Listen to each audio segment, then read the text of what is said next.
Good evening. It's been more than 150 days since the Modi government assumed office. Even today, corporate investment hasn't picked up in a big way. Industrial production is still lackluster, and so is the demand for automobiles. But today, the finance minister made a huge pitch at the World Economic Forum to foreign investors to once again bet on the India story, on a day when the stock markets hit fresh lifetime highs. Welcome to the news tonight. We'll be discussing the Indian economy and the way forward. These are the headlines. Finance Minister Arun Jaitley assures the business community he promises reforms for a corruption-free environment. The president too pitches in. He feels new policies will usher in 7 to 8% growth.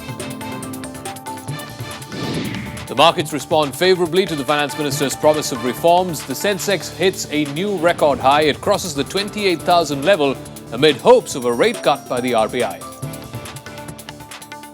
Goa Chief Minister Manohar Parrikar meets with Prime Minister Narendra Modi in Delhi. He neither denies nor confirms reports that he's going to be made the next Union Defence Minister. And in the United States, Republicans dominate in the midterm elections. They win a majority in the Senate. They now take control of both chambers of the US Congress.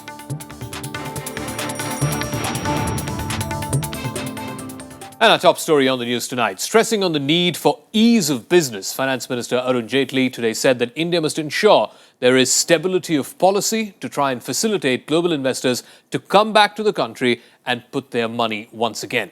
He's also admitted that convincing the international investor community to come and put their money in India was quite an ordeal.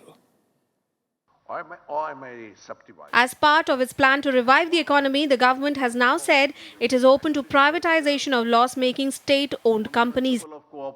Finance Minister Arun Jaitley said taxpayers cannot continue to pay for loss-making businesses. As many as 79 PSUs have become loss-making, with the total amount of public investment stuck in them to the tune of 1.57 lakh crore rupees. The government has set an ambitious target of 43,425 crore rupees to be mopped up from PSU disinvestment in the current fiscal. Certainly, I would be open to look at some set of PSUs which could do much better in private hands. There are still a large number of them which are almost on the verge of closure, where people are going to lose employment. So given a choice between their continuing in the present shape or getting privatized, then the second option would be a preferable option. The Finance Minister has also promised more initiatives soon, including reforms in the mineral sector. The government also has plans to open the railways further to private investment, ease restrictive land purchase rules, relax labour laws, and raise the foreign investment ceiling for insurance companies. There is a considerable amount of buzz about India. People are watching very carefully. They are now beginning to get convinced that India would be once again a place to invest in. Those within India who were now looking outside are probably reconsidering their decision. Meanwhile, President Pranab Mukherjee has exuded confidence that the government's policy initiatives will soon put the economy back on the high growth trajectory of 7 to 8%. He was speaking at the Standing Conference of Public Enterprises Meritorious Awards function. Number of measures aimed at investment revival, strengthening macroeconomic stability, and ramping up infrastructure will certainly posit India back into the high growth trajectory of 7 to 8% in near future. Prime Minister Narendra Modi's innovative Make in India campaign hopes to transform India into a global manufacturing hub. With economic reforms also being sped up, the government's optimism doesn't seem unfounded. With inputs from Kriti Mishra, Bureau Report for Rajya Sabha TV. All right, a lot of promises made on the campaign trail, but 150 days into government, it seems like the pace of reforms is not as fast as the reform community would want or certainly as fast as industry would want. What's the outlook for the Indian economy? KG Narendranath is the Deputy Editor of the Financial Express. He's now joining us on the news tonight. I want to first take what the Finance Minister said about PSUs. They have an ambitious target of 43,000 crores to mop up through disinvestment through this fiscal. He said there are still a large number of PSUs which are almost on the verge of closure. Given a choice between continuing them in the present state and getting them privatized, the second option would be preferable. The question is, why would any private company want to pick up a PSU which is on the verge of closure? See, that's a valid question. You see, in this year's target which you have spoken about, this privatization of loss-making PSUs are not included. So this is an option with the government for the medium term. See, the loss-making is several of the major PSUs are bleeding. There is an attempt by the government to revive some of them, but these attempts have largely failed. Every year, these PSUs, the central PSUs, are making this a combined loss of around 30,000 crore. So we cannot continue with this forever. It is also important that they have a lot of surplus land with them, unutilized land. So this land can also be monetized. The monetization of land is not only with the PSUs, but also with the railways, the port authorities and defense establishments. There are huge amount of land, including prime land in various locations. Okay, I'll get to the land reforms in a bit, because that, of course, is a hugely contentious issue as well. I want to talk a little bit also about the reallocation of coal blocks, which the government has been saying, and the Finance Minister mentioned today as well. Now that it's going to be e-auctions, he feels it's going to be transparent. Does that necessarily have to be the case? There are e-auctions for other entities and other things in this country which are not exactly corruption-free, are they? No, that the past experience is not very good, but we can still, e-auction is one transparent mechanism if proper governance norms are being followed through. So that definitely government can, there will be a proper monitoring system.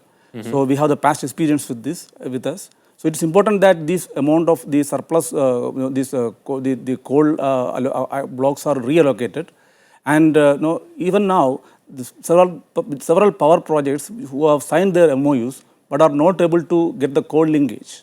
So the government is also trying to give coal linkage to those coal blocks which have lost their captive coal coal blocks under the Supreme Court directive. Even they will be given linkages. So there is an assurance on the part of the government that even those plants which are losing their coal blocks will be given fresh coal linkages. So they can get their captive coal block through the auction process. If they fail in it, still they have the option of getting the coal linkage. Okay. And very quickly, even as the stock markets continue to hit fresh lifetime highs virtually every other day or every day, we aren't seeing any kind of big tick upward movement either in corporate investment. Like I said at the top of the show, industrial production numbers are still fairly lackluster. And the government's focus really has been to try and prod the RBI for a rate cut. What more does the government need to do to try and get the overall investment climate going, get the growth story back? Because the RBI doesn't have really a silver bullet to fix our mess, our economic mess. Yeah, you're correct. Because the rate cut is not the only option. Actually, what is needed is to improve the productive capacity of the economy and also to revive demand.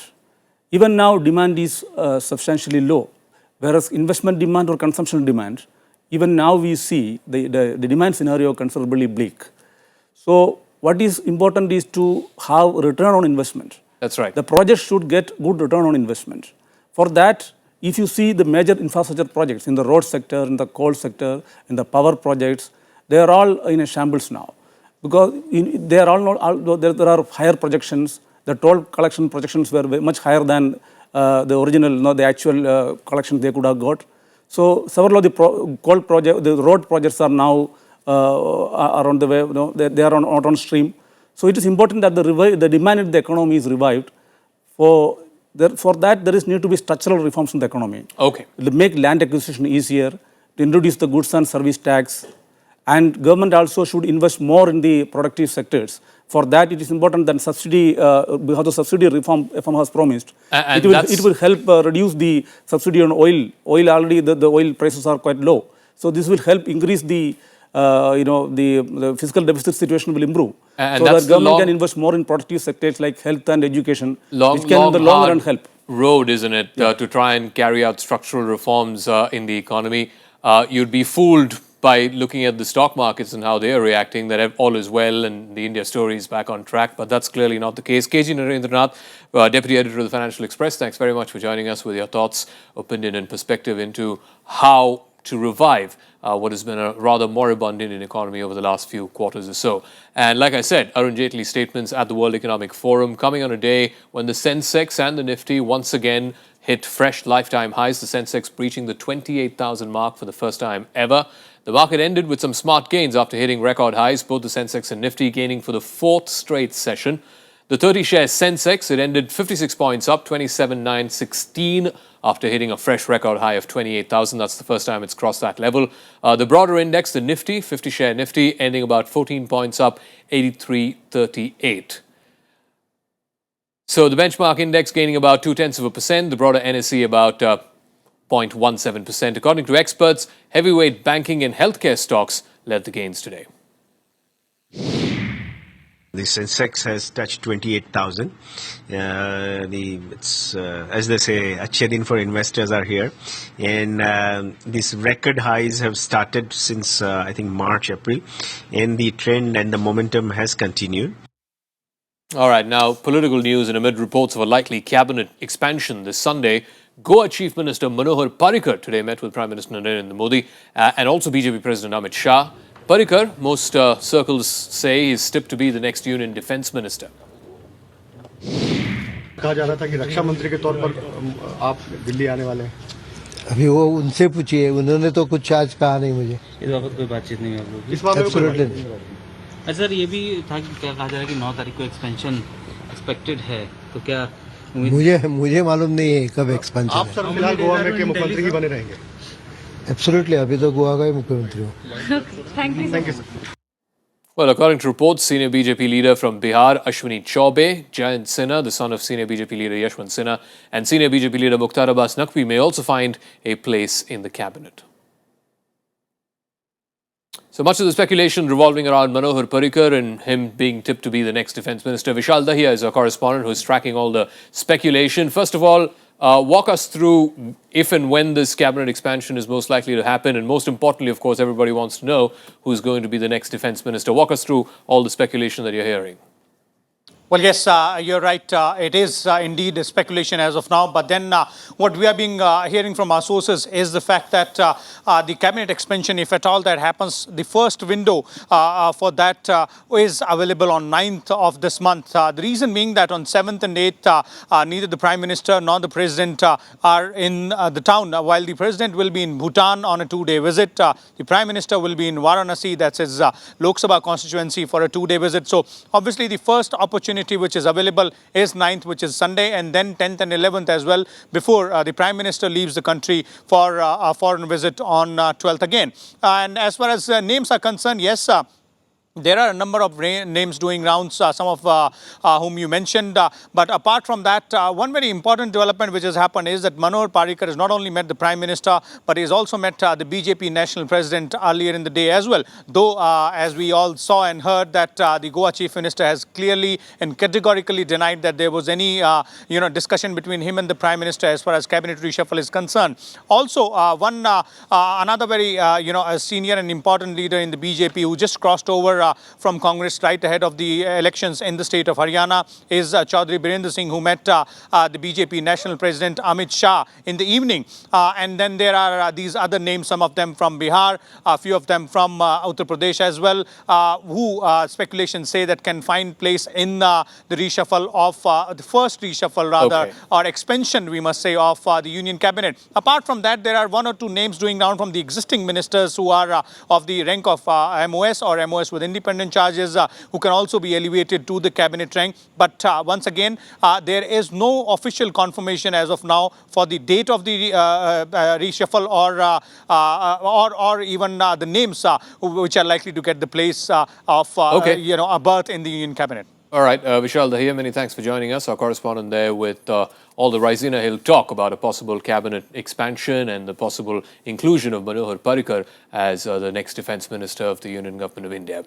Now, on a day when the Jamaat-ul-Ahrar, the terror group that reportedly claimed responsibility for the Wagah border blast, issued a threat against Prime Minister Narendra Modi, Defence Minister Arun Jaitley asked the Pakistan government to decide what it wanted. He said that India wanted to normalise ties, but Pakistan should draw some red lines first. The attack was clearly on the Pakistani side. But the threat that followed 2 days later is unambiguously directed at the Indian Prime Minister. The terrorist group behind Sunday's Wagah border blast released a Twitter message that said, and I quote, "We will take the revenge of innocent people of Kashmir and Gujarat," unquote. It is a matter of grave concern, but we are assured that India has such an intelligence apparatus and India has such security arrangements that we would be able to protect all the people of eminence in our country. The Wagah attack comes barely weeks after the Pakistani side kept constantly shelling Indian positions across the border in Jammu and Kashmir, which is why it isn't distracting the government from focusing on the Pakistani establishment's role in the current state of affairs. Pakistan also must realize that this kind of a misadventure, where you fire on civilian population, start killing civilian population, uproot Indian villages at the line of control of the international border, probably the consequences of all this would be an unaffordable cost for Pakistan. Jaitley also cautioned the Pakistani side to decide if they wish to hold talks with India or hobnob with the separatists. Who do they want to speak to? They want to speak to the government of India, or do they want to speak to those who want to break India?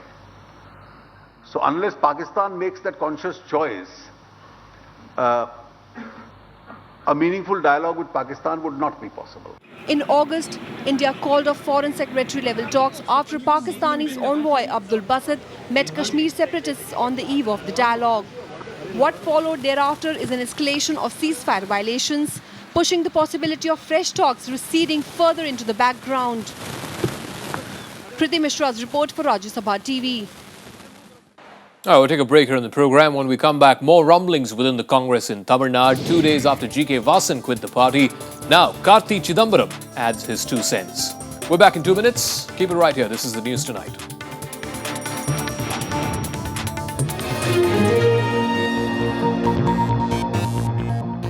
Welcome back to the News Tonight. More national stories. The Delhi Assembly was dissolved Wednesday, paving the way for fresh elections that will finally end the political suspense since the AAP government exited back in February. A notification issued by the Home Ministry says that President Pranab Mukherjee has dissolved the Delhi Assembly with immediate effect. The Union Cabinet had recommended the dissolution of the Assembly following the recommendation of LG Najib Jung. Now, while fresh elections may be held early next year, the process for the November 25th by-elections to 3 constituencies was revoked today by the Election Commission. हम लोगों को यही बता रहे हैं कि इसको याद करिए और दूसरी तरफ में अब ये 150 दिन बीजेपी ने करके दिखाया क्या हुआ इसमें। हम सोशल नेटवर्किंग के थ्रू कैंपेनिंग करेंगे। हम बताएंगे कि जिस व्यक्ति ने आपको गुमराह किया था, पानी को लेकर पानी दिए क्या पूरा, बिजली दी क्या उसने पूरी, आपको 50% की 200 यूनिट पर रुक कर रह गई क्या, उन्होंने रोजगार दिया। विनेबिलिटी क्राइटेरिया है, छोटे से छोटा लीडर, बड़े से बड़ा लीडर। अब कुछ चैनल में देख रहा हूँ वो कह रहे हैं कि शीला जी को किनारा कर दिया। शीला जी हमारी बहुत ही सम्मानित लीडर हैं और हम ना केवल शीला जी का बल्कि जितने हमारे कांग्रेस के सीनियर लीडर हैं उन सब का भरपूर इलेक्शन के अंदर जो है उनका योगदान का इस्तेमाल करें। Talking about senior leaders within the Congress, jolted by the exit of G.K. Vasan, the Congress is now faced with more rumblings from Tamil Nadu. Karthi Chidambaram, the son of former Finance Minister P. Chidambaram, has now spoken out, disapproving the role of the High Command's observers in managing the state's affairs. He also went on to add that state units cannot always be waiting for instructions from Delhi. He said that thought should be given to the present way in which the Congress manages states. Now, his views assume significance coming against the backdrop of allegations by G.K. Vasan of mishandling by the party in charge, Mukul Vasnik, and reactions have also been coming in to the recent repercussions in Tamil Nadu. டெல்லியிலிருந்து யாரும் வந்து நமக்கு ஆட்சியை கையில் கொடுத்துட்டு போக முடியாது.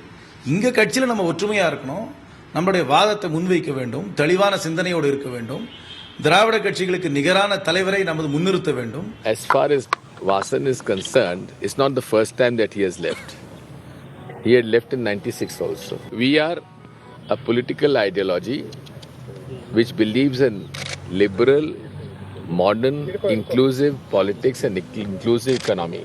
Anyone who doesn't want to believe in this ideology can go wherever he wants to. More news that's made the headlines in Nationwide. Former Prime Minister Manmohan Singh on Wednesday was conferred one of Japan's top national awards for his contribution to Indo-Japanese ties. Manmohan Singh was presented the Grand Cordon of the Order of the Paulownia Flowers by Japanese Emperor Akihito. Prime Minister Narendra Modi joined President Pranab Mukherjee and Congress President Sonia Gandhi in congratulating Dr. Singh.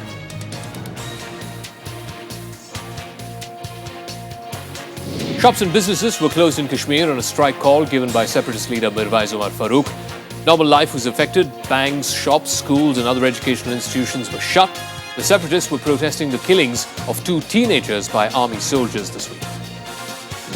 Protests were also held in Chennai against the death penalty given to 5 Indian fishermen in Sri Lanka. The Sri Lankan Navy arrested them in 2011 on charges of smuggling drugs. Just late last month, the Colombo High Court held them guilty of those charges and sentenced them to death. The last date for filing of nominations for the first phase of polls in Jammu and Kashmir ended today. Many senior ministers and politicians filed their papers. Polling will be held in 15 constituencies in the first phase. That's going to be on the 25th of November. It's going to be a 5-phased election. The Pentagon report about Pakistan using terrorism as an instrument of state policy against both India and Afghanistan is getting a lot of play, not just here in India, but also in Afghanistan. Earlier today, I got a chance to speak with the Afghan ambassador to India, Shahid Muhammad Abdali. He says it's time for the international community to stop merely paying lip service, but take decisive action.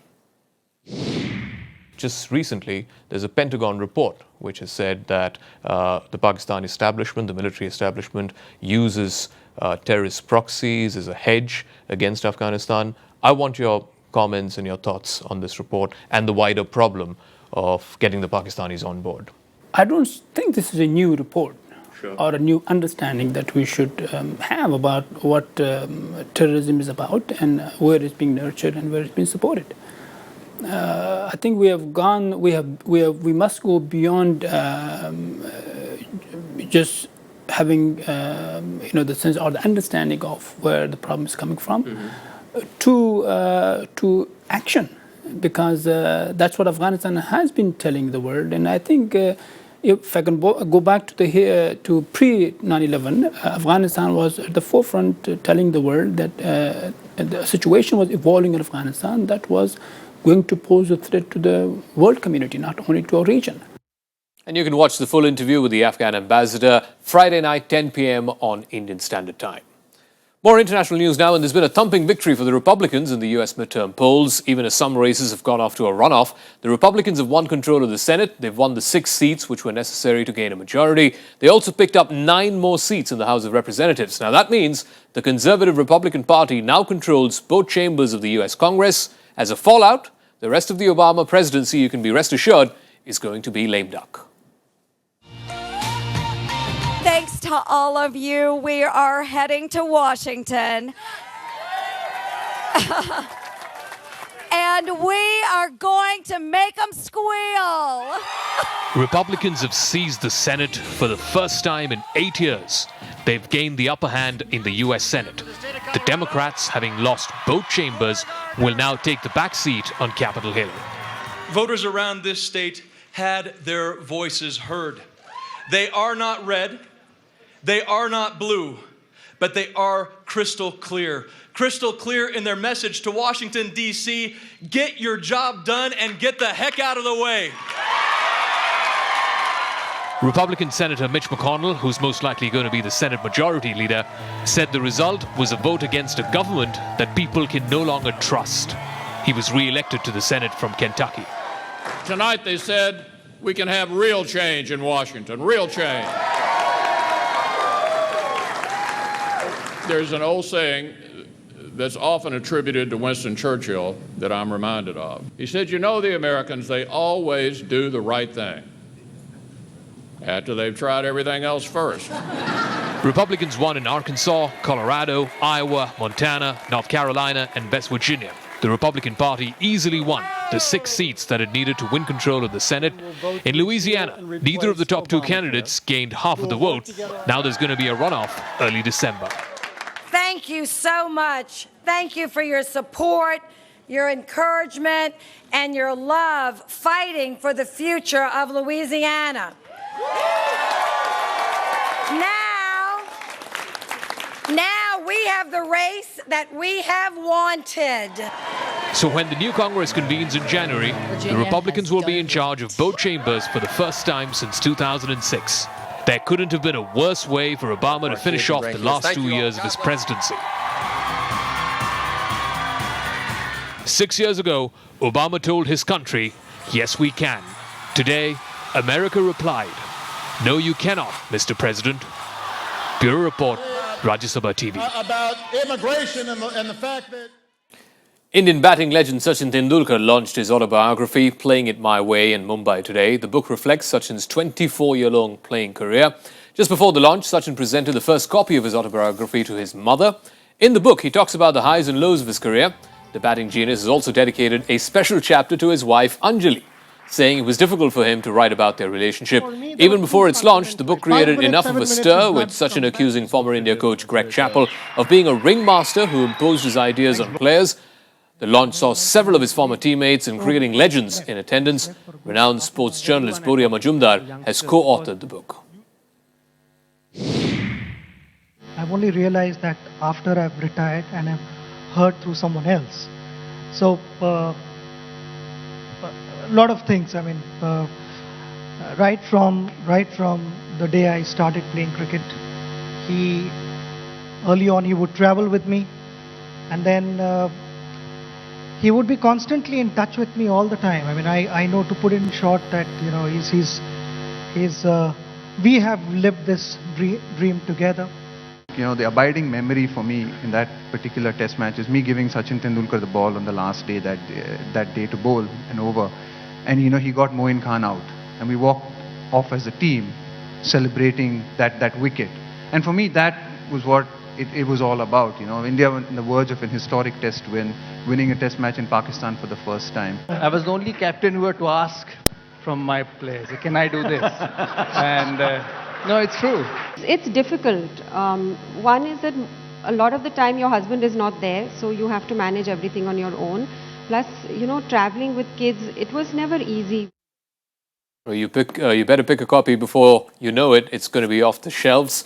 More sports news in Sports Beat. Indian cricket star Virat Kohli has now become the lone Indian male cricketer to be shortlisted for the LG ICC Awards 2014 after he was nominated for the One Day Cricketer of the Year category. Kohli will be fighting for the honour against 3 South Africans, Quinton de Kock, AB de Villiers and Dale Steyn. They had earlier won the award a couple of years ago in 2012. India will take on Sri Lanka in the second one-day international at the Sardar Patel Stadium in Ahmedabad Thursday. India is eyeing a second victory, wiped out Sri Lanka by 169 runs in the opening match of the 5-match one-day series. Sri Lanka are now looking to restrict the rampaging Indian batting lineup from piling up another big total. Football and defending champions Real Madrid and 2013 finalists Borussia Dortmund became the first teams to qualify for the Champions League last 16 Wednesday. Real edged out understrength Liverpool 1-0 in the group match. Meanwhile, Borussia Dortmund defeated Galatasaray 4-1 to claim their 4th successive win in the Champions League. And that should do it in this Wednesday edition of the News Tonight. From me, Zaka Jacob, and the rest of the team, we'll catch you again tomorrow night, same time. Good night. Bye-bye.